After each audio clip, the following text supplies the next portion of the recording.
네, 오늘은 헤아림이라는 제목으로 함께 주의 은혜를 나눕니다. 근데 마태복음을 잘못 우리가 이해하면은 윤리서가 돼버려요.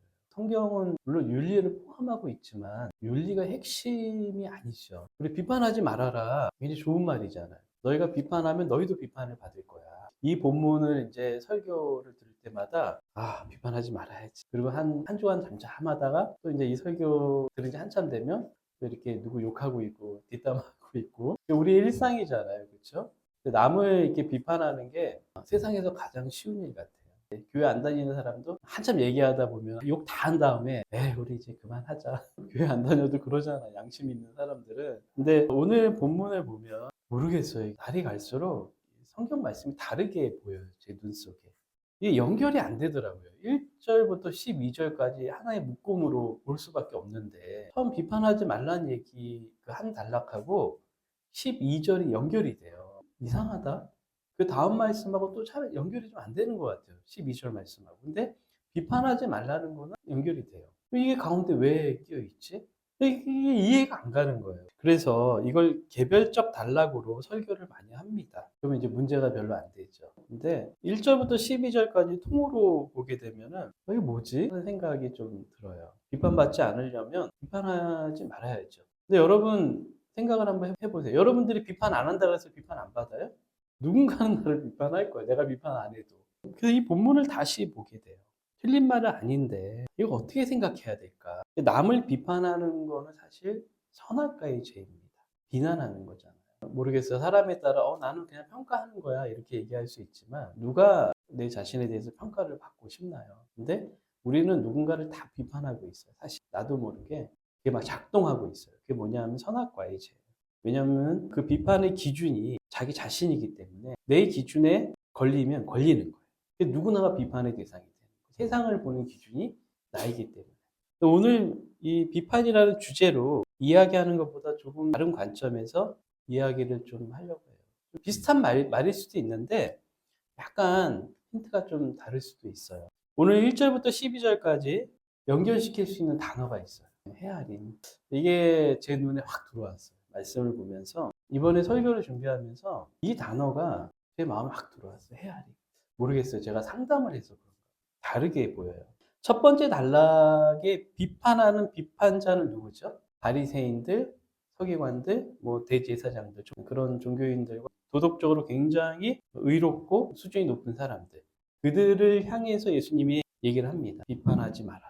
사실 약자들은 비판할 그런 게 없어요. 자기 삶이 너무 힘들기 때문에 누군가를 보고 막 비판하고 그러지 않아요. 하루하루 살기 너무 힘들고 생사가 오가고 이런 사람들인데 비판도 먹고 살만한 사람들이 비판하는 거지. 근데 이런 사람들, 예수님께서 너희가 그들의 의보다 나아야 천국에 들어간다고 했던 그 사람들.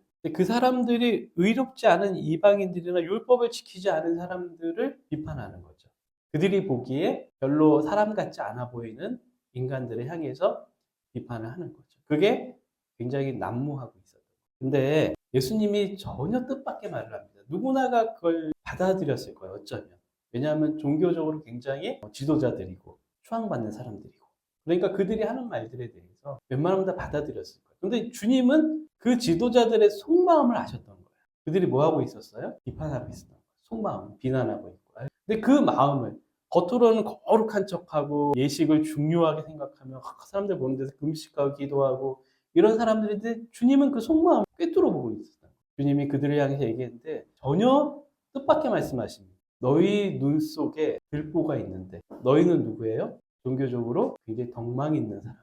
들보가 뭔지 알아요? 집을 지을 때 집을 지탱하는 큰 나무들이죠. 근데 그 들보가 너희 눈 속에 있다는 거예요. 근데 너희들이 왜 그 약한 사람들의 눈에 있는 티를 빼려고 하느냐? 누구의 죄를 더 크게 보시는 거예요? 바리새인들이 엄청나게 큰 죄인이라고 보는 그들의 죄는 사실 티와 같다는 거예요. 근데 너희들의 죄는 들보다. 이런 얘기죠, 사실. 이거 어떻게 보면 도덕적이고 종교적인 사람들의 죄를 주님이 더 무겁게 보시는 거예요. 습성일 수도 있어요. 잘못하면. 목회자들도 잘못하면 성도들을 보면서 굉장히 비판할 수 있어요. 앉아있으면서, 저 사람, 에휴, 저 사람, 아유, 저 인간 되겠어? 막 이렇게. 그럴 수 있어요. 자기도 모르게 그게 막 작동할 수 있어요.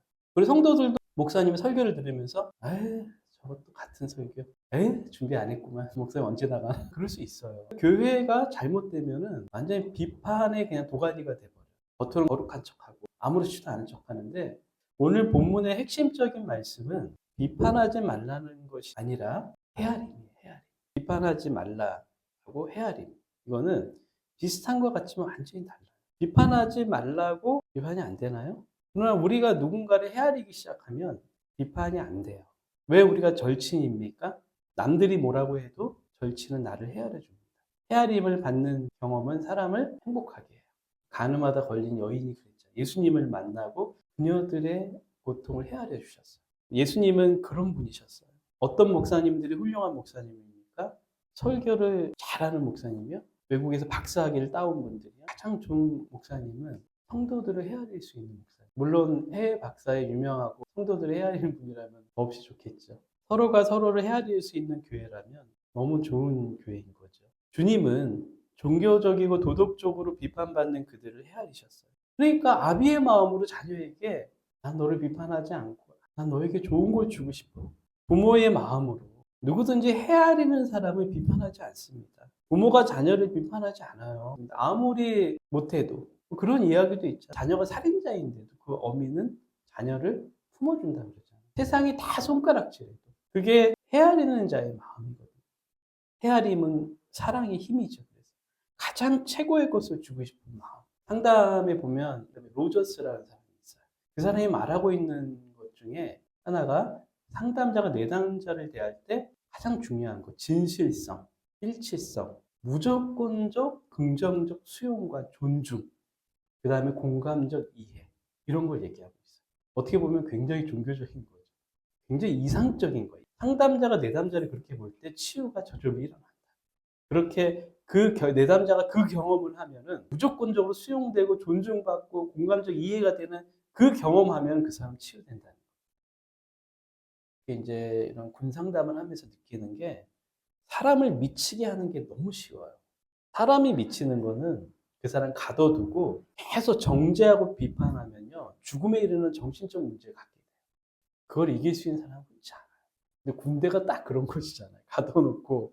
그래서 군대에서 이게 대인관계가 잘 안 되는 사람들은 힘든 이유가 친한 사람이, 자기를 헤아리는 사람이 없다고 생각을 해요. 그러니까 모든 사람이 나를 다 비판하고 있다고 생각이 들어요. 자기 자신의 어떤 핵심적인 신념. 예를 들어서 나는 쓸모없는 인간이야. 나는 무능한 존재야. 이런 핵심 신념이 자리 잡게 되면은 어느 날 하루 누군가가 나에게 야, 너 똑바로 안 해? 이런 말만 딱 들어도 그게 굉장히 결정타가 돼버려요. 이 비판과 정죄가 사람을 그렇게 미치게 하는구나. 근데 반대로 헤아림이라는 거는 굉장히 사람을 건강하게 만들고 사람을 생기 있게 만들고 활력 있게 만들고 어떤 자녀가 잘 자랍니까? 헤아림을 많이 받는 경험치가 쌓여 있는 자녀. 그 자녀가 세상을 볼 때 나중에 어떻게 볼까요? 인간을 보면서 막 정죄하고 비판할까요? 그 아이는 세상을 관대하게 봅니다. 그리고 너그럽게 봐요. 저는 그런 사람을 뭐라 그러냐면 이 세상에 산소 같은 사람이라고. 얼굴만 산소같이 가꾸지 말고 내면을 산소같이 가꾸고. 헤아림을 많이 받는 사람은 세상에 산소예요. 그런 사람이 있는 사람들은 이 어떤 모임이든지 그곳에 숨을 쉴 수 있는 그 인간의 어떤 관계를 만듭니다. 주님은 헤아림의 본을 보여주십니다. 구하라 그 말 속에 우리는 딱 요거만 떼서 얘기하잖아요. 항상 구하라. 그럼 구할, 응? 그러면 얻을 것이요. 찾으라. 문을 두드리라. 좀 더 막 이게 적극적인 액션으로 나아가라. 막 이렇게만 우린 얘기를 하잖아요. 그렇죠? 근데 저는 이번에 이 설교를 준비하면서 이 본문이 구하라, 두드려라, 찾으라 이 본문이 주님이 그 헤아림이 느껴져요. 그 사랑. 우리에게 너무 좋은 것을 주시고 싶으신 너희에게 제일 좋은 것을 주고 싶어. 너 왜 율법대로 못 살아? 너 왜 그렇게 살아? 이런 죄인들 이야기가 아니라 너희가 의로운 자를 살 수 있는 길을 주고 싶어. 너에게 선물을 주고 싶어. 너에게 천국 갈 수 있는 길을 열어주고 싶어. 너희들이 부족하지. 그래서 내가 왔어. 그래서 무엇이든지 남에게 대접을 받고자 하는 대로 너희도 남을 대접해라. 이것이 율법의 선지자니라. 어떻게 보면 이게 아까 말한 대로 대접받고 싶으면 대접해. 이렇게 간단히 볼 수 있는 문제처럼 보이지만, 이 말씀을 하시는 이유가 율법의 전부는 헤아림이다. 그 말씀을 하고 싶어요. 이게 황금률이에요, 황금. 황금과 같은 법이라는 거예요. 헤아림. 이 세상을 살면서 사실은 우리가 정죄할 사람이 아무도 없습니다. 우리가 비판할 사람이 아무도 없어요, 사실은. 왜냐하면 내가 너무나 큰 헤아림을 받았기 때문에. 우리 누굴 비판할 수가 없어요, 사실. 주님이 우리에게 명령하신 게 있다면 헤아리며 살아라. 그게 제가 굉장히 찔려요. 나는 얼마나 헤아렸나. 자, 우리가 기도하기 바랍니다. 주여, 이 땅에 살면서 헤아리는 그 지경이 넓어지게 해주시고 깊어지게 해주옵소서. 그래서 이 세상에 산소와 같은 사람 되게 해주시옵소서. 그래서 우리 그 군인들이 상담실에 들어와 상담하는 거 되게 좋아해요. 제 상담실에 들어오면은 처음에는 애들이 막 긴장하고 경계하고 그러다가 조금만 얘기하면 애들이 달라져요. 왜냐하면 상담실은 산소, 내가 산소 같은 남자거든요. 헤아리십시다. 우리 주변에 있는 사람들을 헤아리고, 왜냐하면 내가 주님으로부터 헤아림을 받았기 때문에. 여러분들이 사회생활을 하고 세상에 나가면 헤아릴 사람들이 더 많아져요, 사실. 도저히 헤아릴 수 없는 사람들이 주변에 포진돼 있어요. 우리가 비판하는 그 사람, 그 부모가 그 사람을 비판할까요? 우리가 주님의 마음으로 이 땅을 살면서, 자, 우리 이 시간 함께 기도합시다.